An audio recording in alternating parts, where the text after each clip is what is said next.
Hai semua anak-anak yang ada di rumah, anak-anak kelas 4 SD Immanuel. Apa kabar hari ini? Ya, semoga kalian semua dalam keadaan sehat. Berjumpa kembali dengan Miss Dewi dalam pelajaran tematik. Kali ini kita tetap belajar di tema 6, cita-citaku, subtema 1, aku dan cita-citaku, pembelajaran 3 dan 4. Nah, anak-anak persiapkan buku modulnya, tema 6-nya di rumah, dan apabila nanti ada hal-hal yang penting yang tidak ada di buku modulnya, silakan anak-anak catat atau digaris bawahi hal-hal yang penting-penting. Nah, adapun tujuan pembelajaran kita kali ini adalah yang pertama, menjelaskan hubungan antara kondisi lingkungan dan kegiatan pemanfaatan sumber daya alam. Yang kedua, menjelaskan manfaat keragaman kegiatan dalam masyarakat. Ketiga, mendeskripsikan isi puisi dan makna puisi. Baik, pemanfaatan sumber daya alam. Coba kalian perhatikan gambar di samping. Apa sumber daya alam di suatu daerah berbeda dengan di daerah lain? Mata pencaharian apa bagi masyarakat yang tinggal di daerah dataran tinggi? Atau mata pencaharian apa bagi masyarakat yang tinggal di dataran rendah? Coba kalian perhatikan.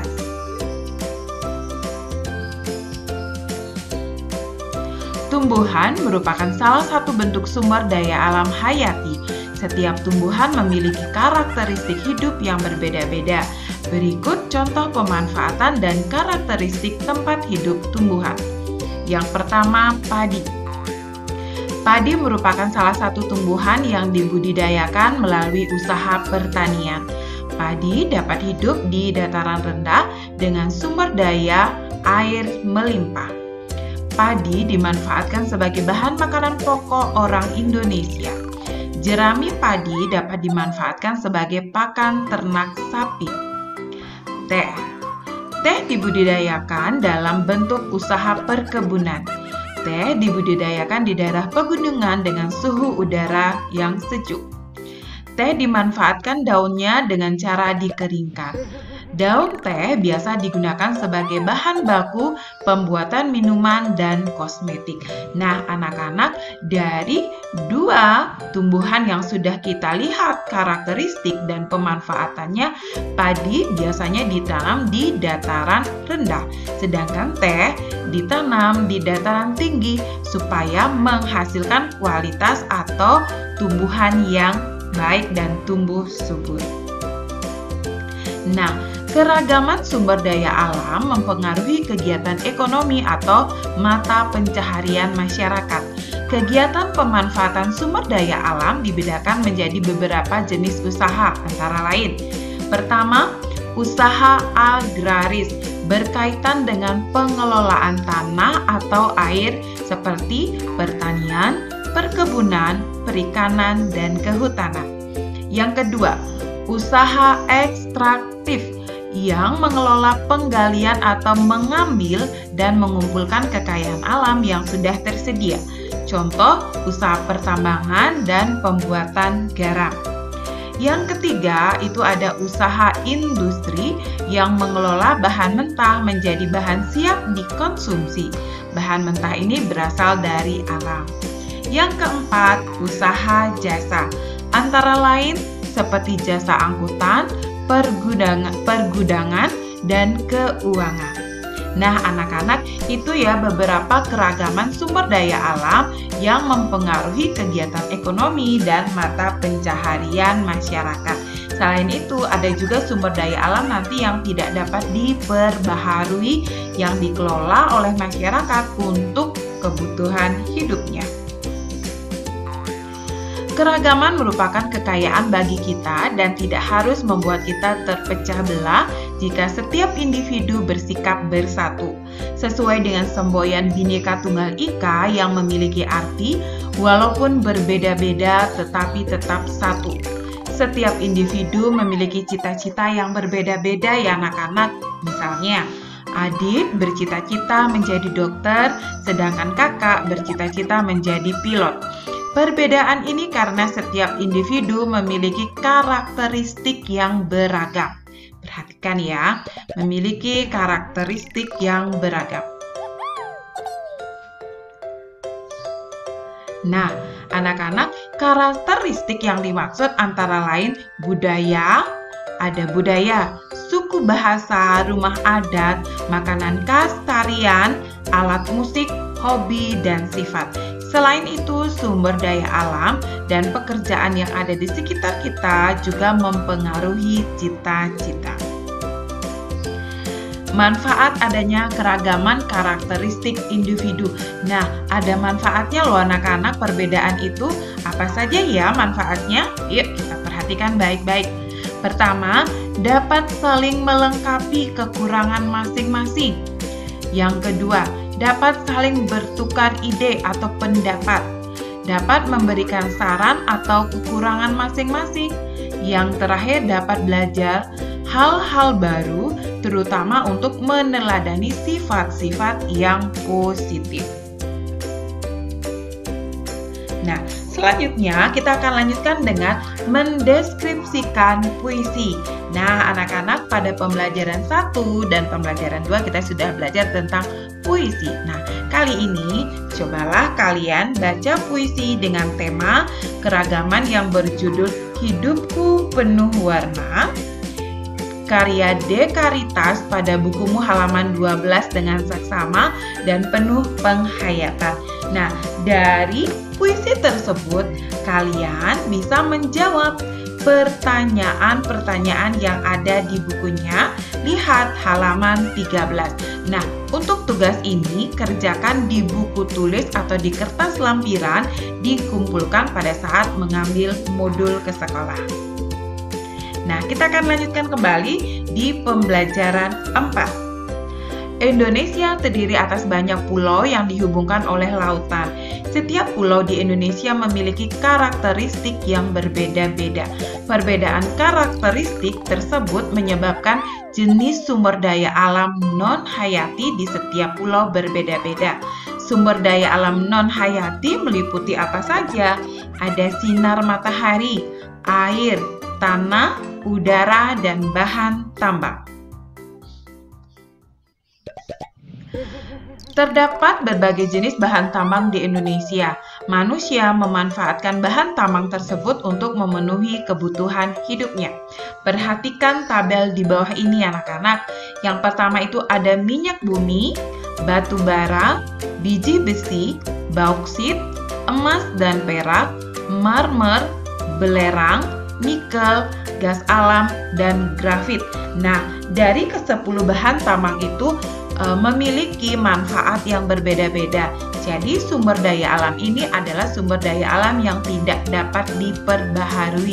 Jadi sumber daya alam ini jumlahnya terbatas ada di alam. Jadi kita harus memanfaatkan dengan sebaik mungkin dan menghemat penggunaannya.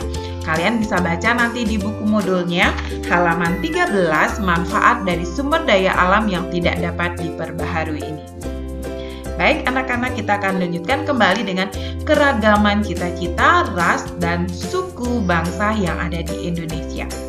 Nah, negara Indonesia yang terletak di titik persilangan antara berbagai bangsa menyebabkan beragamnya ras yang ada di Indonesia. Ras itu berkaitan dengan ciri-ciri fisik atau ciri tubuh. Setiap suku di Indonesia mempunyai ciri fisik yang berbeda-beda. Berikut adalah contoh ras yang ada di dalam masyarakat Indonesia. Yang pertama, perhatikan anak-anak, karena ini tidak ada di buku modulnya, silakan anak-anak mencatat. Ras Malayan Mongoloid memiliki ciri fisik yaitu mata hitam, hidung dan bibir tebal, warna kulit sawo matang, serta rambut hitam lurus dan bergelombang. Ras ini terdiri atas 2 golongan. Golongan Melayu tua atau Proto Melayu seperti suku Batak, Toraja, dan Dayak.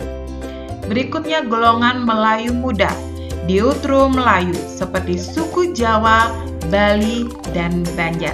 Berarti kita dari Bali termasuk ras Malayan Mongoloid.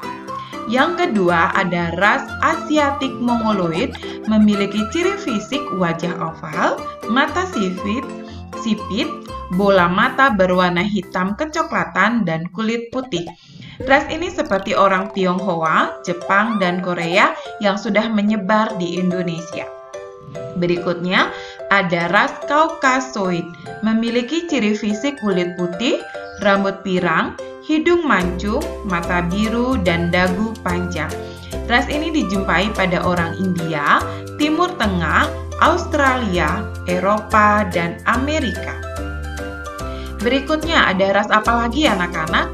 Ras Melanesoid, memiliki ciri fisik badan tegap, bibir agak tebal, warna kulit hitam, rambut hitam dan keriting, hidung lebar cenderung pesek. Ras ini dijumpai pada orang Papua, Pulau Aru di Maluku, dan Pulau Kai di Kepulauan Maluku. Berikutnya ada ras Vendoid, memiliki ciri fisik hidung pesek, dahu cekung, kulit coklat cenderung terang, mempunyai tonjolan mata, mulut lebar dengan bibir tipis, serta rambut berombak dan berwarna hitam kasar.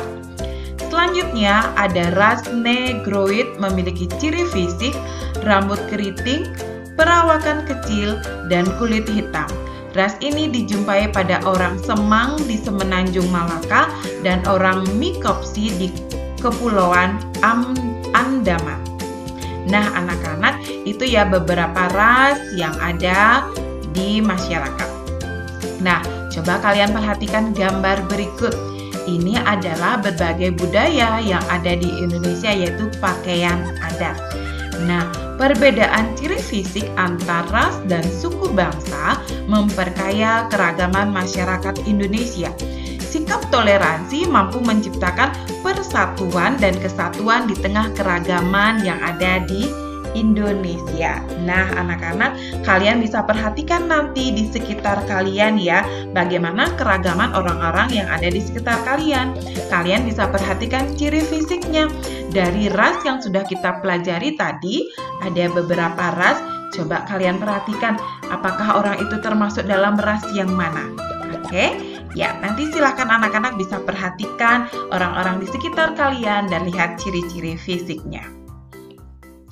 Baik, kita akan lanjutkan kembali. Masih ingatkah kamu dengan ciri-ciri puisi? Baik, pembelajaran kali ini Miss Dewi akan jelaskan kembali tentang puisi. Puisi memiliki ciri-ciri sebagai berikut. Puisi terdiri atas kata-kata yang tersusun menjadi larik-larik. Larik-larik dalam puisi tersusun menjadi bait. Larik itu sama dengan baris ya anak-anak. Suku kata terakhir dari setiap larik membentuk rima. Kita sudah belajar ada rima A, B, A, B. Ada rima A, A, A, A. Ada rima A, A, B, B. Kalian bisa lihat lagi buku modulnya. Yang terakhir, kata terakhir setiap larik memiliki keteraturan bunyi vokal. Nah, keteraturan bunyi vokal ini disebut dengan irama. Apa itu irama? Berarti keteraturan bunyi vokal. Nah, menjelaskan makna puisi. Menjelaskan makna puisi adalah menerangkan maksud dan isi yang terkandung di dalam puisi. Untuk dapat memahami makna puisi, kamu dapat mengikuti langkah-langkah berikut. Pertama, baca puisi dengan seksama. Catat kata-kata yang dianggap penting. Pahami maksud dari setiap larik atau baris pada puisi. Berdasarkan kata-kata yang dicatat, tulis maksud puisi dalam beberapa kalimat. Mari anak-anak, Miss Dewi akan memberikan contoh untuk menulis makna puisi. Perhatikan buku modulnya halaman 15. Halaman 15. Puisi tersebut dengan judul Tanah Airku, Tanah yang Beragam, karya De Caritas.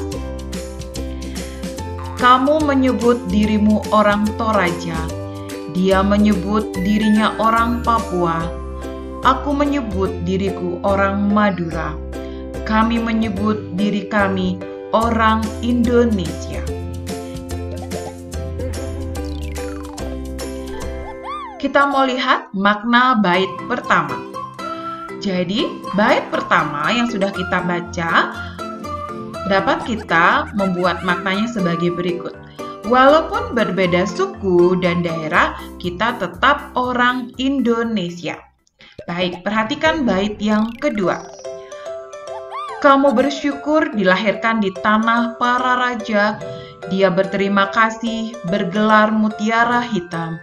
Aku bangga disebut sebagai punggawa. Kami bersujud dikenal sebagai Nusantara. Makna bait kedua yaitu rasa syukur dan bangga menjadi orang Indonesia. Bait yang ketiga, tanah airku, tanah titipan para dewa. Tanah airku, tanah pusaka. Tanah airku, tanah yang beragam. Segalanya ada untuk manusia Indonesia.